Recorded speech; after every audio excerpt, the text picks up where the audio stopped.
अर्जुन मीना का सवाल है सोना कॉम्स के बारे में। इन्होंने 104 शेयर रखे हुए हैं, एवरेज प्राइस है इनका 531 का।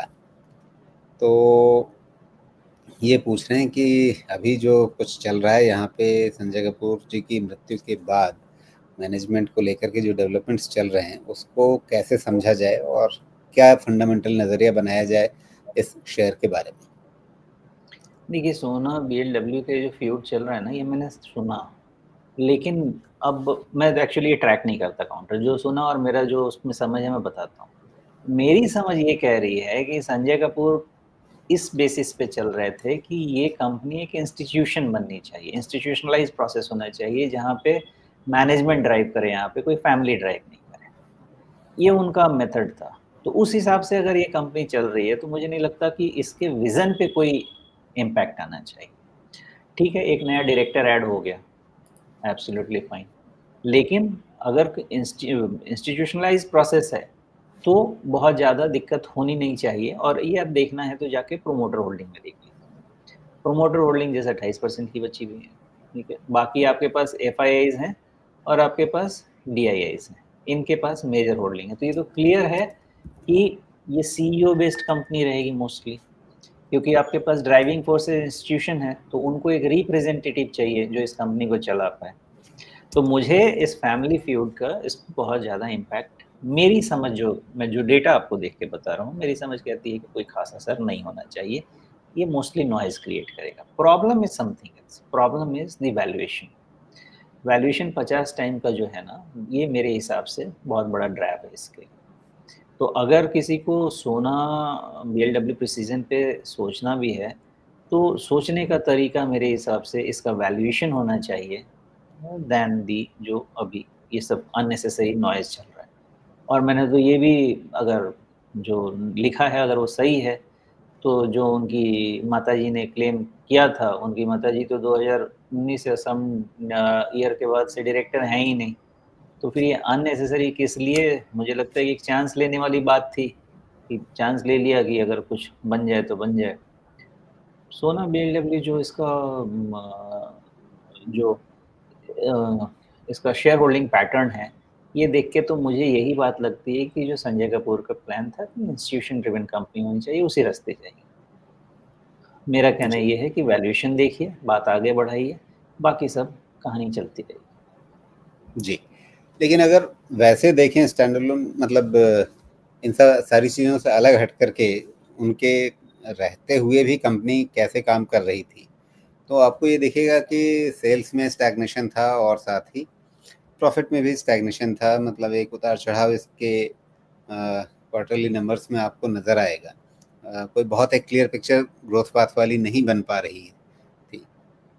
हालांकि आप देखेंगे वैसे, मतलब ईयर ऑन ईयर करके आप देखेंगे, सालाना नंबर्स देखेंगे तो शायद एक ग्रोथ पैटर्न दिखेगा, लेकिन उसमें भी दिखता है कि हाँ 4 साल अटके हुए थे, उसके बाद फिर थोड़ा सा बढ़े हैं पिछले फाइनेंशियल ईयर में। तिमाही दर तिमाही देखेंगे तो आपको बहुत कोई एक क्लियर पिक्चर नहीं बनेगी। पिछले 3 तिमाही से आप एक तरह से स्टैग्नेट हैं या फिर थोड़ा सा नीचे ही आए हैं। तो जब सेल्स और प्रॉफिट को लेकर के एक बहुत साफ ग्रोथ पैटर्न नहीं दिख रहा है और कंपनी के मैनेजमेंट को लेकर के तरह तरह की शंकाएं हैं, अ, मतलब संजय कपूर जी का जो भी विजन रहा हो, आगे कैसे चलेगा मामला, किस तरह की चीज़ें, पारिवारिक उलझनें इसमें रहेंगी। तो जिनका विजन था प्रोफेशनल तरीके से कंपनी को चलवाने का, वो तो अब है नहीं। अब इसके आगे जिनके पास शेयर होल्डिंग रहेगी वो अपने हिसाब से देखेंगे और चलाएंगे। जी, पॉइंट बिल्कुल सही है। और इसीलिए जो मैंने बोला, the main pain point for this company is valuation. देखिए, रफली 9.67 का ईपीएस दिख रहा है। ठीक है, अब मान लेते हैं कि 15% रिलैक्स कर दीजिएगा, 15% भी 9.67 प्लस 15% भी ईपीएस ग्रो एक साल में करता है, 11 रुपये का ईपीएस हो जाता है। ओके, 11 रुपये की ईपीएस पे भी अगर कोई भी चीज़ जो ग्रो कर रही है 15% पे, हम कितना टाइम देना चाहेंगे? ज़्यादा से ज़्यादा 30 टाइम, ज़्यादा से ज़्यादा, मैं तो यही समझूँगा। तो 11 तो 30, 330, प्राइस है 460, मैं तो जो भी भाव लगाना चाह रहा हूँ और रिलैक्स करके देखता हूँ, 35 टाइम भी कर दो, 11 इंटू 35, ये स्टॉक कम से कम मुझे यहाँ से भी अगर एक लॉजिकल कैलकुलेशन लिया जाए, एक बात ये है कि इसका जो बॉटम बन गया 384 का ना, ओह! 385 नंबर भी आ गया है, ठीक है।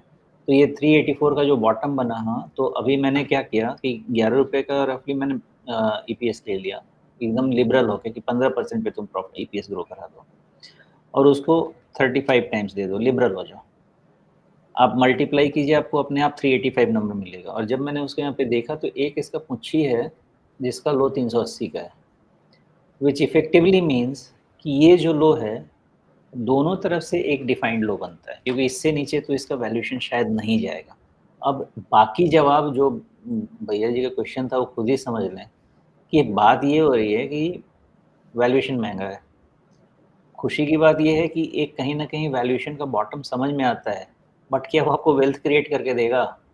जवाब आपके सामने है।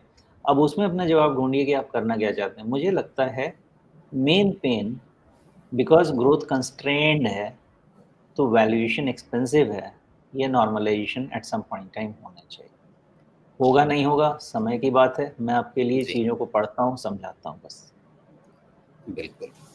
और जैसा आपने कहा कि करना क्या है उनको वो खुद ही समझना पड़ेगा।